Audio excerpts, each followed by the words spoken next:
We're about to begin the services for Mrs. Adrienne Lee Brookstone. We want to welcome everyone here as well as everyone online. And for the folks that are here at the cemetery, just a gentle reminder, if you have a cell phone with you, please place it in the silent mode or turn it off completely.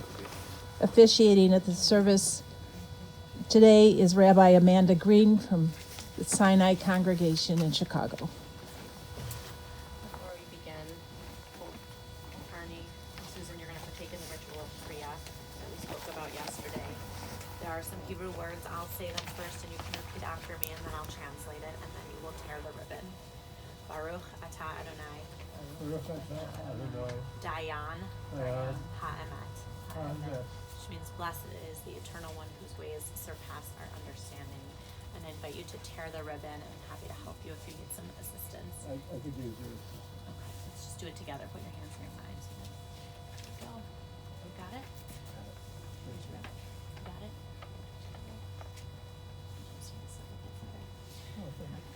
And that's the Hopefully I sound get of the service. internal care.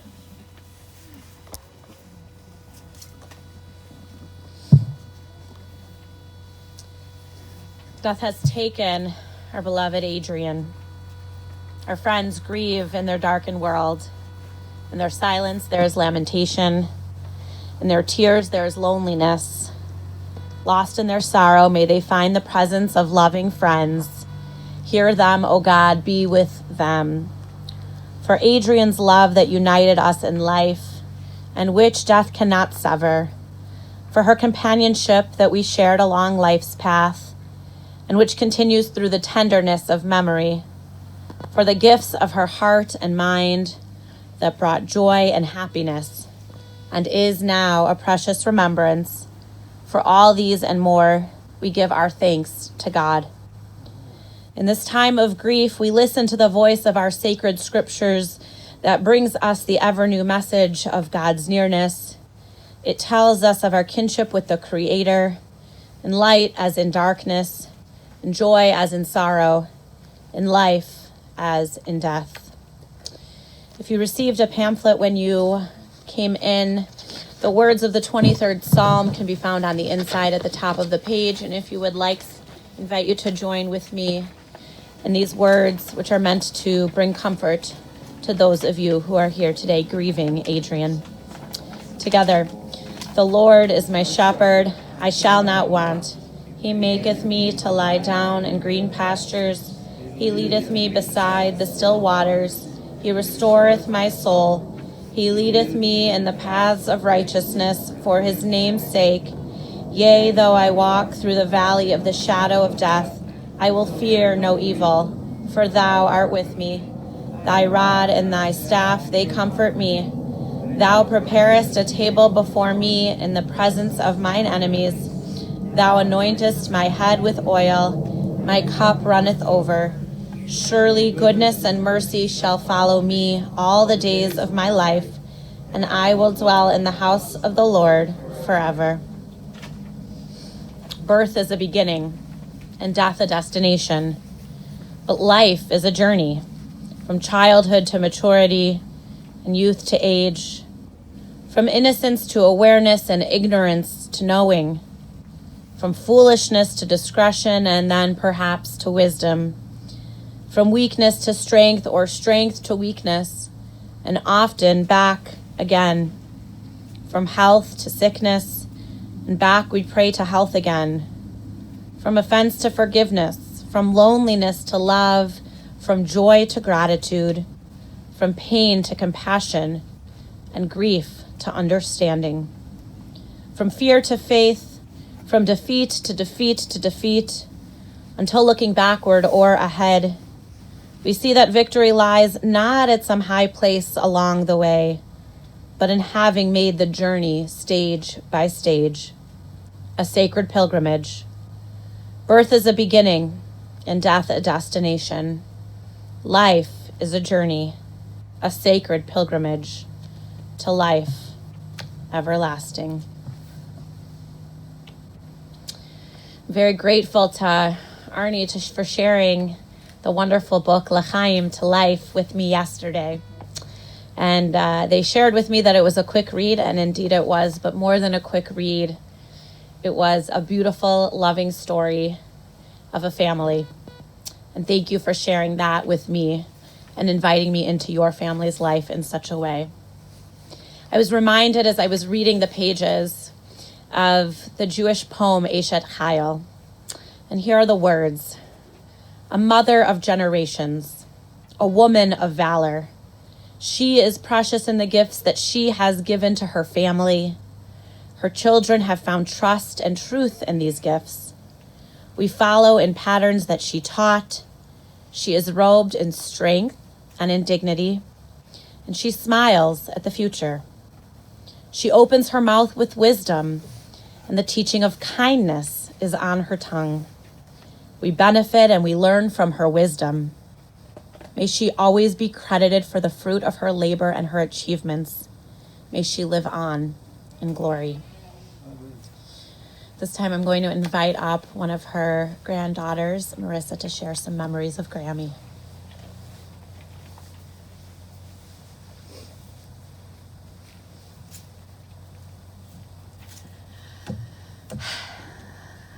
Hi everyone, and thank you so much for being here to remember my grandma. And it's so special to all be together to celebrate Adrienne's life. And I was thinking about some of the ways that she's inspired me and the ways that we can all remember her by living more like her. And she had such a genuine, playful nature, and she, I know, was always coming up to some kind of hijinks or jokes or kind of new traditions anytime we would come to see her. And she loved to leave little chocolates and little notes under our pillows when we would come to visit and kind of make it feel like a hotel. Or she would have special glasses and plates and 101 Dalmatian plates that she would bring out just for us, just for our visit, or special jewelry just for our visits. And I know that she and Daddy Ernie would spend their time on their travels picking fun tourist toys and things to have in a collection of a treasure box that she would allow us to pick one treasure from every morning when we came to visit. And she loved poetry and writing us poems and coming up with nicknames, and she was one of my most consistent email correspondents, and she would always send us poems and come up with one of my most recent nicknames was Princess Soaring Eagle Hawk. And I really hope that we can all remember her by infusing that spirit of playfulness and silliness into our everyday lives and into our connections with others. And she was also someone who felt really at home in the world and really confident. And I don't know if this is a real memory or not, but she is somebody who I at least remember going to a restaurant and going up to someone and saying, "Wow, that looks so good." And them just joking and saying, "Do you want a bite?" And her saying, "Yeah, I would love that." And she just really felt like anywhere she went, she could shine, and she could wear a big fur coat and crazy earrings. And I'm wearing hers today. And she really encouraged me as a really shy and embarrassed teenager to step into the limelight and to be confident, take up space. And I think as I have gotten older, I really see the wisdom in that, and I hope that we can all be inspired by that and ask for our needs and really explore the world with comfort and ease. And lastly, it was really amazing in her last years to see, even though she wasn't able to communicate in the same ways, that she really stuck around to be company for my grandpa. And I feel so inspired by their love. And I know that she loved you so deeply. And I feel really inspired by that. And I hope that we all can live with that much love and connection in our lives as well. Thank you all so much for being here. And thank you, Grammy, for inspiring us.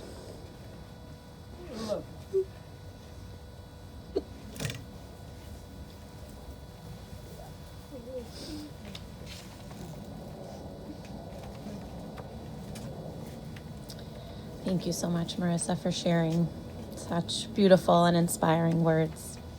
I know that you and your sister will continue to keep Grammy's memory alive. Adrienne was born on January 22nd, 1933, to Mary and Morris Haft. She was the younger sister to Howard. The family lived in West Rogers Park, which is perhaps the home where Adrienne's love for animals began. Her older brother Howard had a pet alligator that lived in the bathtub until it grew too large. And Adrienne would frequently take the family pet chickens out for a walk. And then, of course, there was the dog, Chi-Chi. Adrienne learned from a young age the importance of family. Growing up, there were Sunday family gatherings with her mother Mary's family and the infamous Passover Seders, where all the cousins would play games and eat treats under the table. Adrienne had a very close relationship with her mother. Mary taught Adrienne to play piano, how to share clothes, something she would then do years later with her own daughter, Susan. As a family, they would take trips to South Haven, Michigan, and to the Concord Resort in the Catskills. And then, of course, there were the academics. Adrienne was very involved in nearly every extracurricular and was a very smart student. So when she graduated from high school, she wanted to attend college. She went off to the University of Illinois and pledged SDT without even needing to go through Rush because of her extremely likable, always helping others attitude, and they wanted to help her too. But after 1 year, she transferred to Northwestern. Rumor has it she had dated all of the presidents of the Jewish fraternities at U of I, so it was time to find a new school. Adrienne lived at home in West Rogers Park while studying at Northwestern and sharing a car with her mom. On the days when her mom had the car, naturally, Adrienne would hitchhike to class. And just a few months into sophomore year, Adrienne was invited to the Catskills by a boy in a fraternity. Her mother didn't like that idea, so instead allowed her to travel with a few girlfriends to Miami. And that's how Chapter 2 all began. It was December 1952. Adrienne was down in Miami, and so was this man, Arnold Brookstone. With Carol Mitchell, a law student, with his friends. Each day, Arnie and his friends walked down to the beach and overheard this group of girls talking about how their friend wouldn't come out. Their friend with red hair and fair skin stayed away from the sun. Except on the one gray and misty day, December 29th to be exact, there she was, the red-headed, fair-skinned Adrienne, with a bright and friendly personality. Arnie had his eyes set on her. So after hours of playing bridge, the two decided to go out that evening. Arnie wanted to do something more unique than go to the movies, so off to the dog race track they went, and it was a memorable night. When Arnie returned to the hotel, sharing his memories of the night with his friend Sandy, Sandy responded, "You're going to marry this one." And boy, was he right. On June 12th, 1954, the two were married at the Blackstone Hotel, or at least they were married according to Jewish law. There's a longer story about how their marriage a decade later was legally retroactive in the state of Illinois. The two went off to Lake Louise and to Banff in the Canadian Rockies for their honeymoon, with an extended trip to New York for extra relaxation. Together they lived in West Rogers Park, where they brought Susan Gall into the world. A few years later, moved to Skokie, where their younger son, Gordy Alexander, completed their family in 1962. From Skokie, the family moved to Wilmette, where Susan and Gordy would grow up, 835 Central Avenue to be precise. A home with space and character, just the way they liked it. Travel was a big part of the Brookstone family. Adrienne would take the kids to Florida, and then, of course, the trips to Legend Lake in Wisconsin. Summer homes and road trips, cramming as much as possible into these trips. Adrienne wanted everyone to see the world. In 1971, the family traveled on a memorable trip to Israel. When Susan and Gordy were growing up, Adrienne ran the household. She did all the cooking and entertaining and managed all the renovation projects, but never let go of her own creativity.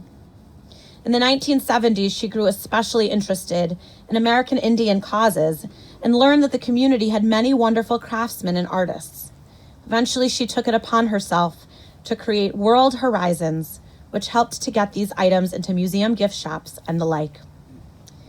In 1980, tragedy struck the family. Gordy had always seen the world differently than others his age. He struggled with mental illness, and Adrienne and Arnie tried their best to help him in every way possible, with therapy and medication. But in the end, the illness overcame him. Adrienne and Arnie had to do what no parent should ever have to do: bury their own child. Adrienne was profoundly devastated and courageous nonetheless. Adrienne and Arnie together ensured that Gordy's memory and name would never be lost through their various philanthropic efforts, helping families in Israel, providing cultural experiences for students at Hillel, and most recently, creating the Adrienne and Arnold Brookstone Conference in the Department of Psychiatry and Behavioral Sciences at Northwestern University, which began in 2016. In 1983, Adrienne and Arnie wanted to experience living in the city, so they rented a small condo at first, but then they came across 1 Mag Mile, Unit 2502, and after much effort, Arnie convincing Adrienne was the easy part, the two moved into what would remain their home until today. Living in the city allowed for Adrienne and Arnie to enjoy all aspects of culture that they loved: the opera, symphony, museums, black tie events, and the beautiful view of the lake. Susan always described her mom as the Energizer Bunny, going out 4 or 5 times a week well into their 70s and 80s. Adrienne loved dining al fresco most, and by the water, of course, a pond or a river, a lake, always in the sun, no matter how chilly. Together, Adrienne and Arnie traveled the world. Arnie loved to see the world through her eyes. Finland, Israel, Jordan, South Africa, India, Peru, Sweden, Norway, Croatia, Ireland, San Miguel, just to name a few. There were 76 countries in total. Every place they traveled, as we heard from Marissa, Adrienne would pick up little gifts, and then at family dinners or holidays, she would pull them out to share with the children and the grandchildren and the nieces and nephews and cousins. I was so grateful to have had the gift of L'chaim, to life, to learn more about Adrienne last night. And I was extremely moved by the title, which really sums up much of who Adrienne, together with her beloved Arnie, was: a giver, always thinking of others, always caring for others, bringing people together. Philanthropy was extremely important, which stemmed from Jewish values. Adrienne had her causes: the Lincoln Park Zoo, Hubbard Dance Company, Federation, Chicago History Museum, and together they funded the Gordy Fund and the conference at Northwestern.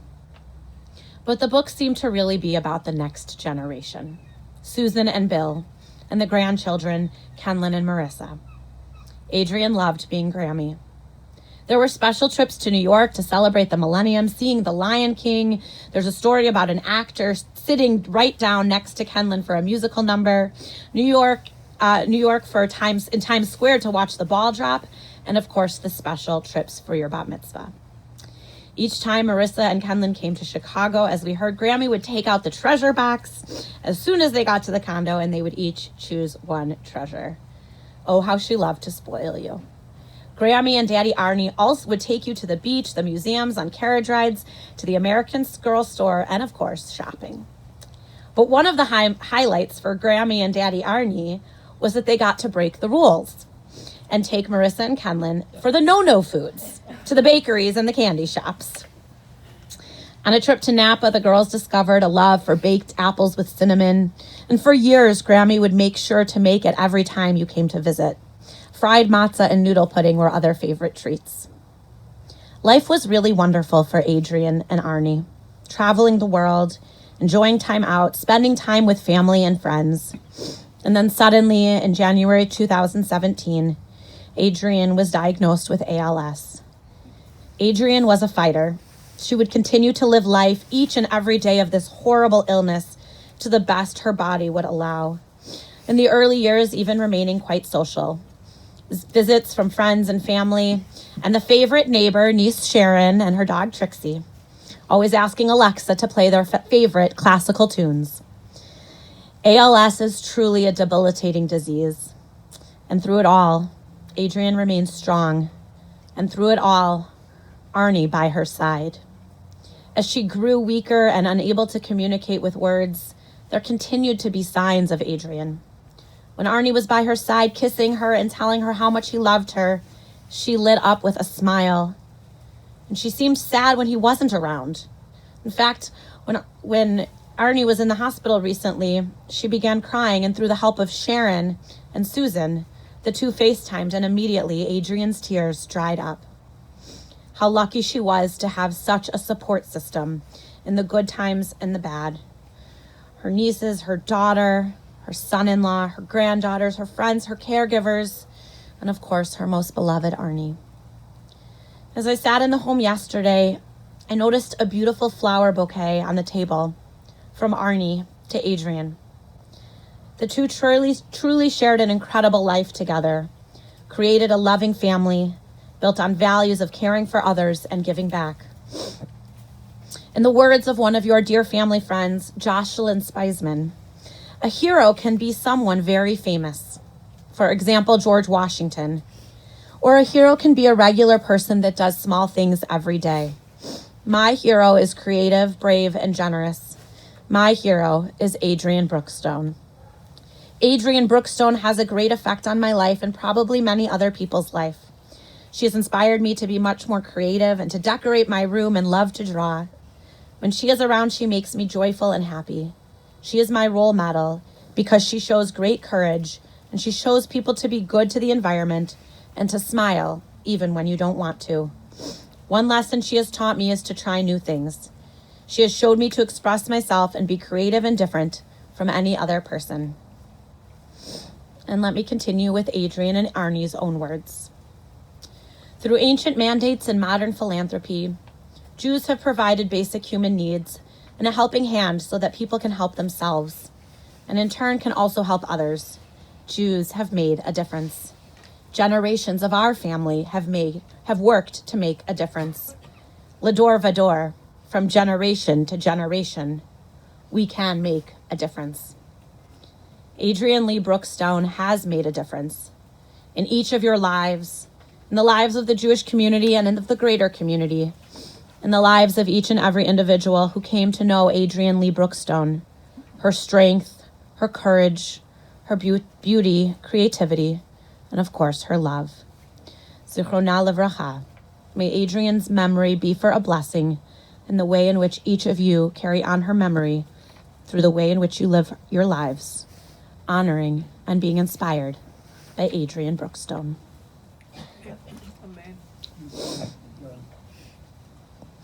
If you are able at this time, I invite you to rise for our Almalei Rachamim prayer.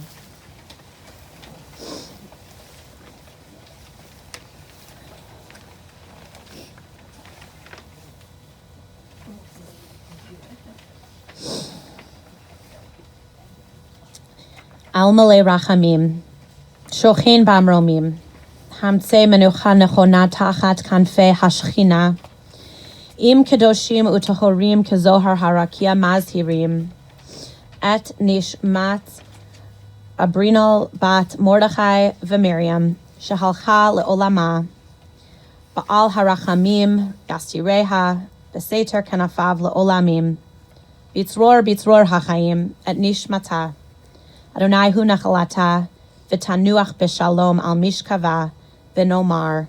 Amen. O God, full of compassion, thou who dwellest on high, grant perfect rest beneath the sheltering wings of thy presence among the holy and pure, who shine as the brightness of the firmament unto the soul of Adrienne Lee Brookstone, who has gone unto eternity. Lord of mercy, bring her under the cover of thy wings, and let her soul be bound up in the bond of eternal life. Be God's possession, and may her repose be peace. Amen.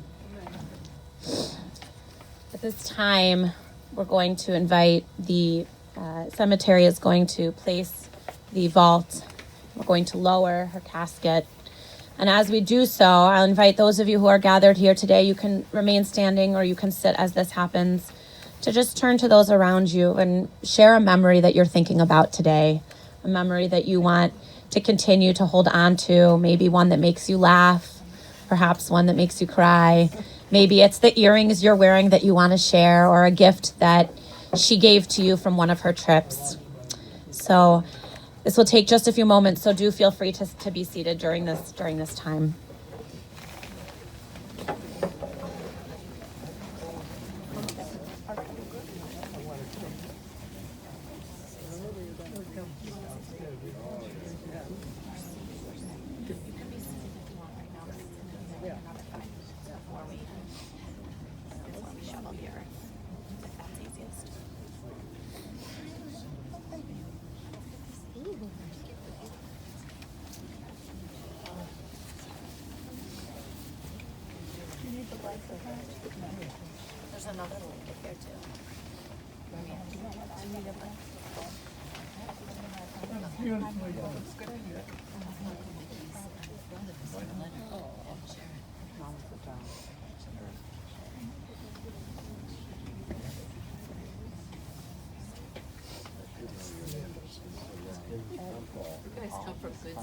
Look at these siblings. It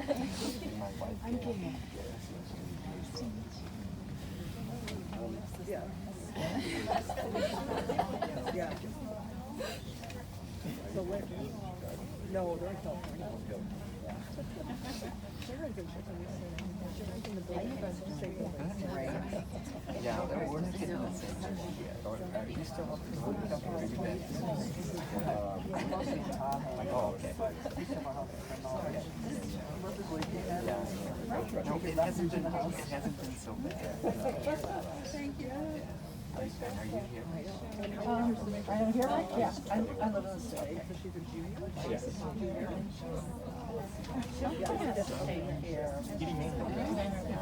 Sorry, I left a long time ago. We're in Newport Beach. She was in Southern California. Oh, really? One Northwestern, one in Rose Bowl. Okay. Yeah. Like Chris and Pope. You guys get out there? She went to a long time Patty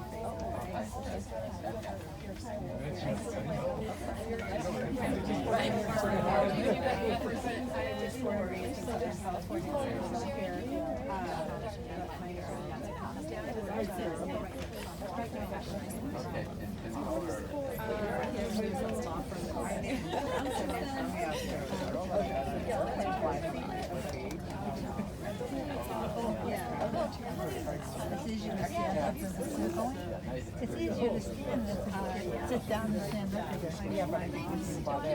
Yeah, I know. Keep going, man. There's so many. Your new clients, Marissa. I'll go with her. Okay. Keep going. Keep going. You need to go. Come out. Yeah. I don't know why. But okay. You can't block the screen either.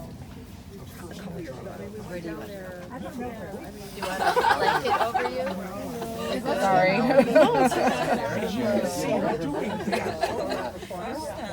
This is the French side of it.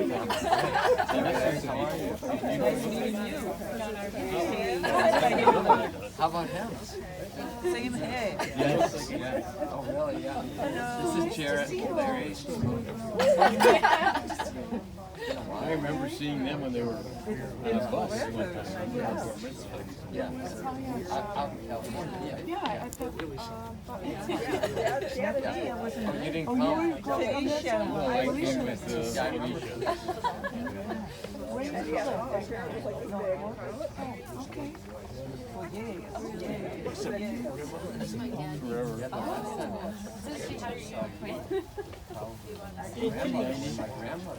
Yeah, probably. Yeah.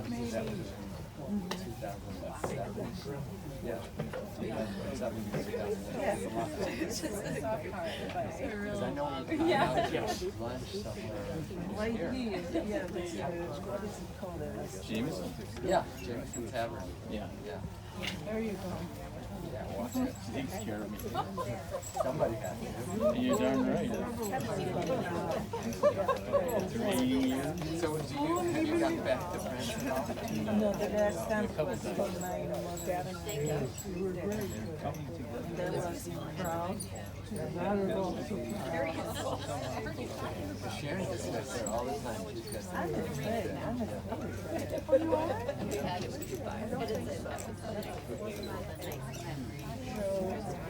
We were very lucky to go and then be back. And you can't travel anymore. I can't even walk anymore. How long have you been married? Let's see, 63. Friends, in just a moment, we're gonna gather back underneath the tent in just a moment to recite our Kaddish prayer, and then we're gonna invite those who wish to help participate in the final step of burial by shoveling earth into the grave to help with this task, so that Adrienne is buried by loving hands and knowing hands and kind hands. So in just a moment, we'll gather back together for that.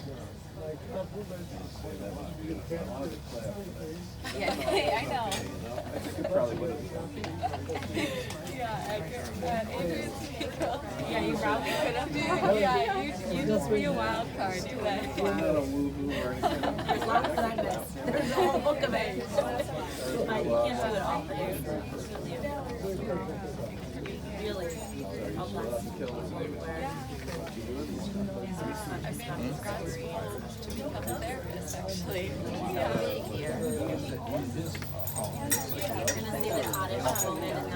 Yeah, mental health.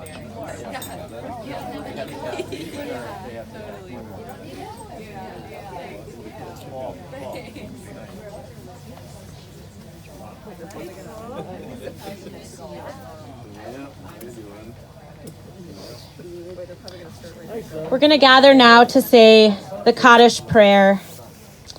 So if you have your handout, the words are on the handout. On the back page. Words of Kaddish are meant to provide ritual for the family to remember. And Jewish tradition says that you are not supposed to say Kaddish without a minyan, without 10 people, because we know that the path of grief and of mourning, especially somebody who was so loved and who was such a part of so many people's lives, should never have to go through this alone. And so we know that this symbol of us joining with you, Arnie and Susan and Bill and Kenlyn and Marissa and Sharon and all of the family here, know that this is a symbol of the community that will continue to surround you as you walk this path of grief. We join together in the words of Kaddish. Yit gadal v'yit kadash shemei rabbah, be'alma dvarach hirutei v'amlich malchutei, b'chayechon uv'yomechon uv'chayei dechol beit Yisrael, ba'gala uv'izman kariv v'imru, amen. Yehei shmei rabbah mevarach le'olam olmei almaya, Yit barach v'yish tabach v'yit pa'ar v'yit romam v'yit naseh v'yit hadar v'yit alev v'yit alal shemei dekudasha barichu le'ela min kol birchata v'shirata tushbechata v'nechemata ta'amiram be'alma v'imru. Amen. Yehei shlama rabba min shemaya v'chayim aleinu ve'al kol Yisrael v'imru. Amen. Osei shalom b'mromav Hu ya'aseh shalom, aleinu ve'al kol Yisrael ve'imru. Amen. May the source of peace send peace to all who mourn and comfort all who are bereaved, as we say together. Amen. At this time, I'm going to invite the immediate family first to help with the burial by placing earth into the grave. And after the family has done so, anybody else who would like to participate in this ritual may do so. And you may return to your cars as soon as you have completed that task.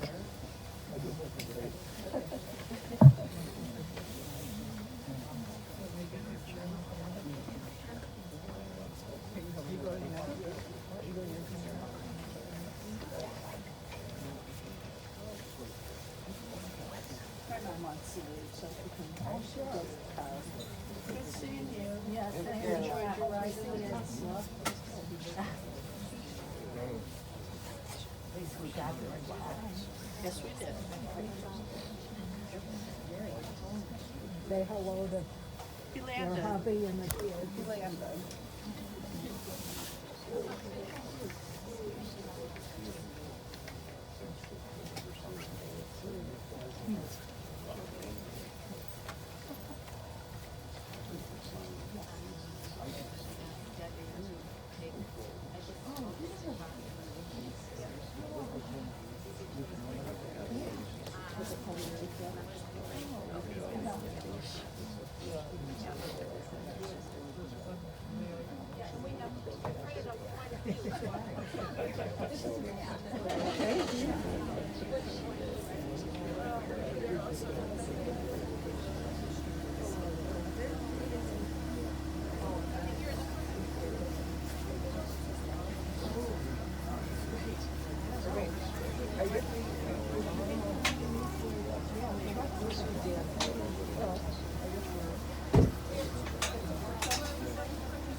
right here. I want